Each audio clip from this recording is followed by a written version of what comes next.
I was recently reading an article from Investopedia, and I found it kind of interesting. Not because I agree with it, but because I think it's a perfect example of how retirement often gets framed in a way that's kind of discouraging. The article opens with this idea that retiring early with $1.5 million can work, but here's where it might fail. And right away, that kind of framing catches my attention because I spend a lot of time thinking about how retirement gets framed in the media, and I've noticed a pattern.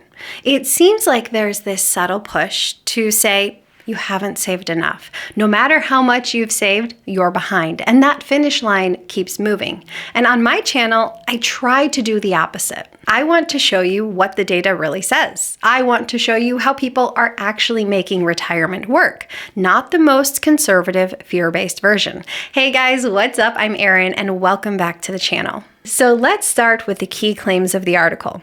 The article says that once you factor in inflation, healthcare costs, and lifestyle realities, that the $1.5 million goalpost seems less like a magic number and more like a bare minimum for retirement savings. And absolutely, healthcare costs, inflation, all of these things add up over time.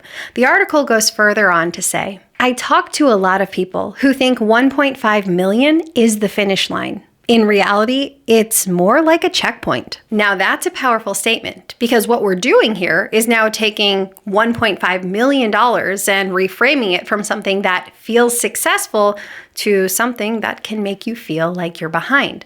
Now let's get into the math of the article. The article assumes a 3% withdrawal rate from a portfolio, which means a $1.5 million portfolio could generate about $45,000 a year. Then it layers in Social Security. It points out that the average monthly benefit is just over $2,000 or roughly $24,000 per year. Then you combine those two numbers and it says most Americans with this net worth would be navigating retirement on about $69,000 a year for the next 30 to 35 years. And I think this is the moment where we really need to slow down for a bit because on the surface, this sounds reasonable. But underneath, there's a lot of assumptions being made, and I want to break down those assumptions. If we take a moment to pause, you might notice something subtle that's happened within this article, but it's very important.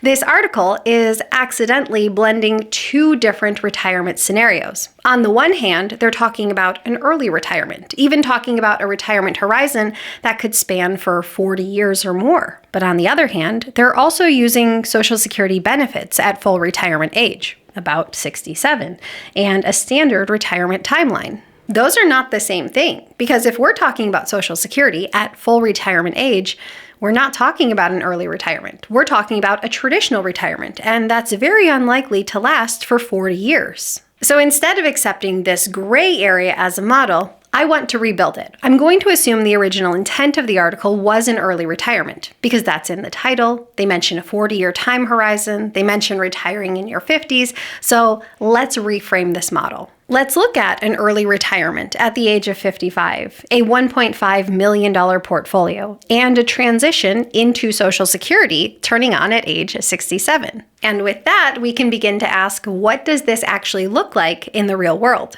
Before we even get into the example, because having $1.5 million in investable assets, not including your primary residence, puts you in very rare company. What we're talking about here is a liquid millionaire. And based on Federal Reserve data, reaching that level puts you in roughly the top 2 to 4% of households. That matters because this is not a bare minimum household. This is an upper tier household. But just as important as net worth, we also need to look at income. Wealth doesn't happen in a vacuum. So let's look at the data. What the data says for households who have reached a liquid net worth of $1.5 million or more, broken down by age and their income ranges. For households age 45 to 54 that have reached this level of net worth, their typical income in their peak earning years was $250,000 to $500,000 a year. For those age 55 to 64, their typical income in their peak earning years was $200,000 to $400,000 a year.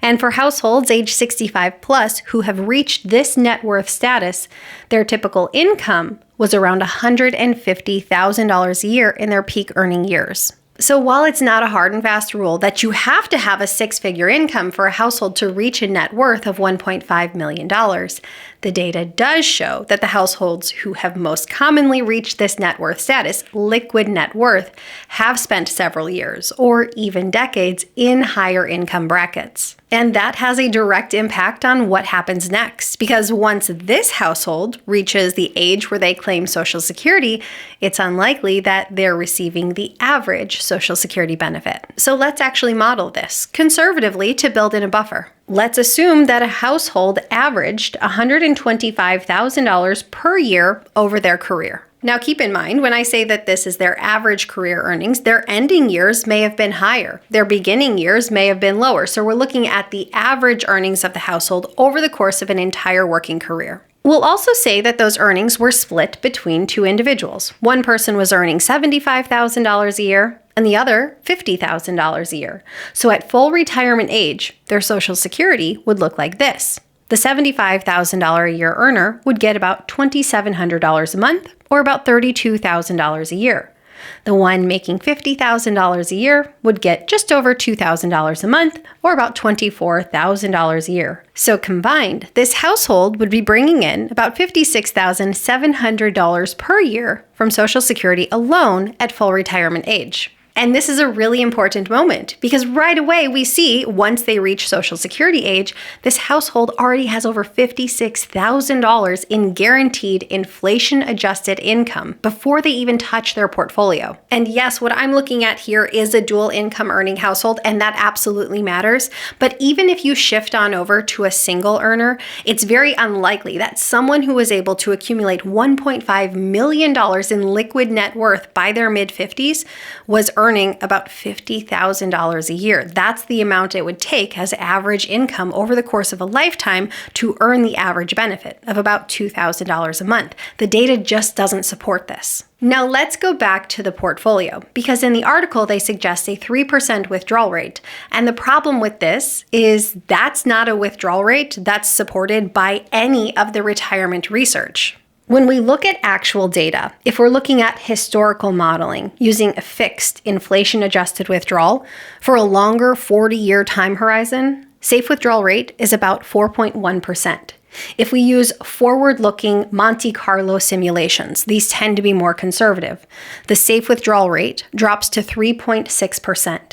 And if we're willing to use a flexible withdrawal strategy, guardrails, and real-world spending behavior, a starting safe withdrawal rate is around 5.5%, even for a 40-year time horizon. So what we're seeing is this article is combining a very low withdrawal rate, a very low Social Security assumption, and blending timelines and presenting this as our baseline. And when you stack all of those assumptions together, of course it looks tight. Of course it looks like the bare minimum. But the problem is this is not an accurate framing. Now I want to do a more realistic example that's grounded in more realistic behavior, more realistic income, and just frankly a more realistic retirement. Because I don't want financial freedom to be scary, I want it to be empowering. So let's actually bring this to life, because I think we can show something that might be rather eye-opening. When most people think about an early retirement, they tend to think about it as one long, continuous problem. For example, we'll say, I have $1.5 million. I have to find a way to make this last for 30 or 40 years.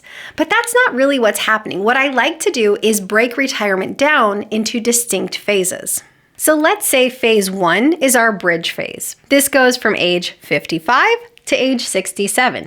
This is your early retirement. This is the part where your investments are doing all of the work. There's no Social Security. We're not going to assume any pension in this scenario. It's just you and your investments. But importantly, this is not a 30-year problem. This is a 12-year problem, and because of that, we are not going to apply a safe withdrawal rate. Instead, we are going to use a safe spend-down strategy. So if you retire at 55 with $1.5 million invested, let's assume a lifestyle of $100,000 per year. So in order to fund the 12 years from 55 until you hit 67, in real terms, you would need about $1.2 million total. At first, that can feel uncomfortable because you might be thinking, wait, that sounds like almost my entire portfolio.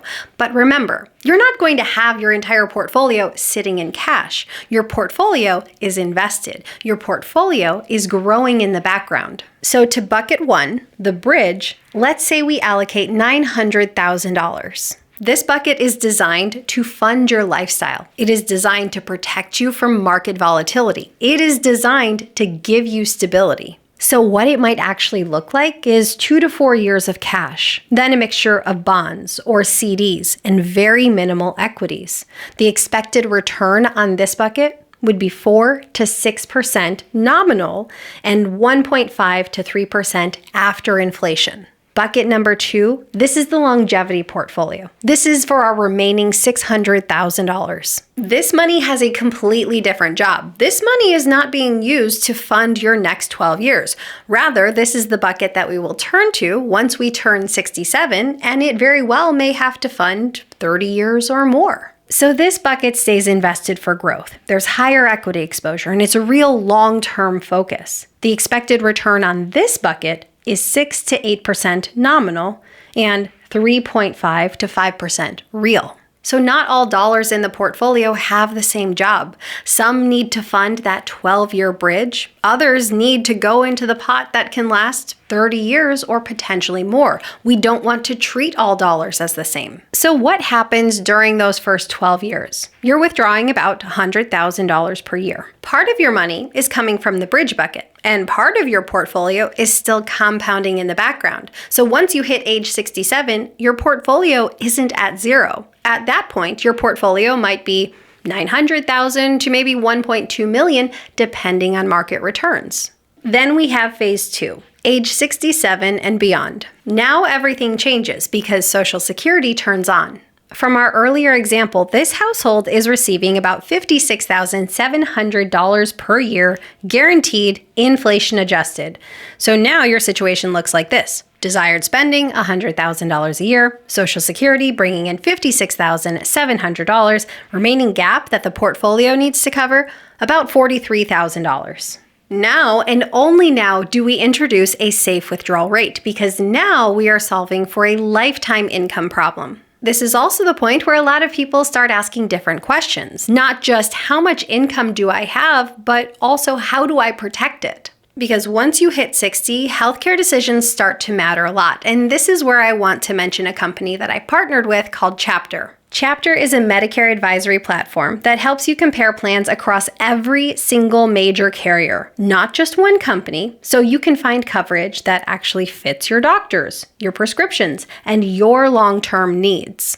What I like so much about them is they aren't just a one-size-fits-all approach. Rather, they're using technology to match you to the best plan for you based on your location, your medications, your providers, and your risk over time. So instead of guessing or just picking a plan during open enrollment, you're making a data-driven decision, which is really how I think retirement decisions should be made. If you want to learn more, I'll leave a link and a phone number down below where you can connect with one of their advisors and you could find a plan that works best for you. Now let's get back to the numbers. To generate $43,000 in annual income, at a 4% withdrawal rate, you'd need a portfolio just over $1 million. At a 5% withdrawal rate, you'd need about $860,000 invested. But let's look where we are. You likely have a portfolio that's $900,000 to $1.2 million, which means this plan works. So what kind of income is actually realistic if you retire at 55 with a $1.5 million portfolio? Well, if we're looking at a conservative spending range, maybe it's $80,000 to $90,000 a year. If we're looking at a balanced spending range, maybe it's $90,000 to $110,000 a year. But if you're willing to be flexible and you want to go more on the aggressive side, but you're willing to pull back when markets underperform, your realistic spending range might be $110,000 to $120,000 during peak years. This is the part that's so important to understand. The article was telling us that we might only be able to draw $45,000 from a portfolio of $1.5 million. Then fast forward to Social Security age. And remember, this was an individual who was able to generate a liquid portfolio of $1.5 million in their mid-50s. Then this article is telling us that their Social Security benefits might only be $24,000 a year. Combined, once they get to full retirement age, this is saying we'd only have a spending power of $69,000 a year. When you really step back and look at it, that is just not a realistic scenario. A much more grounded real-world picture looks like this. You're living on about $90,000 to $110,000 a year. This becomes very clear when you break the plan down into phases. When you specifically set aside a bridge bucket. When you specifically set aside a portion of the portfolio to continue growing and compounding in the background. And when you specifically look at an individual who was able to accumulate $1.5 million in liquid net worth by the time they're in their mid-50s, it's very unlikely to assume that they would have the average Social Security benefit. Remember, to have the average Social Security benefit today of right around $2,000 a month, that worker's lifetime income typically averaged $45,000 to $55,000 a year. That is just not the most common profile of someone who was able to generate a liquid net worth of $1.5 million by their mid-50s. Those two things just generally don't go together. So if you've built a $1.5 million portfolio by your mid-50s and you're planning for a long retirement, it's not unreasonable to think you can spend around $100,000 a year. Does it take planning? Absolutely. Does it require flexibility? Yes, but keep in mind, in our scenario here, we did base it on conservative inputs. And that's why this conversation matters so much, because when overly conservative headlines dominate and everything is framed as not enough, you constantly feel like you're behind. You feel like an early retirement simply isn't possible, and that's not always true. I think fear-based framing is not helpful. And trust me, I love a good headline to draw you in. But once you get to the heart of the article, we need data to tell the true story. We need a realistic picture. So at the end of the day, what matters most is that you run the numbers on your situation. Because once you do that, you just might find that a lot of things are more achievable than what the media has told you. So what are your thoughts on an early retirement at 55? What kind of nest egg do you think you need to make that possible? And what kind of spending level would you be targeting? I'd love to hear your comments down below. I post new videos every single week. If you got anything at all out of this one, please give it a like. If you're new here, please consider subscribing. Or if you know of someone who might get something out of this type of content, please consider sharing. I'll see you soon.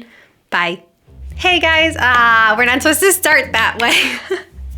And right away, that kind of framing catches my attention because I spend a lot of time thinking about how retirement is framed in the media. And I've noticed a pattern.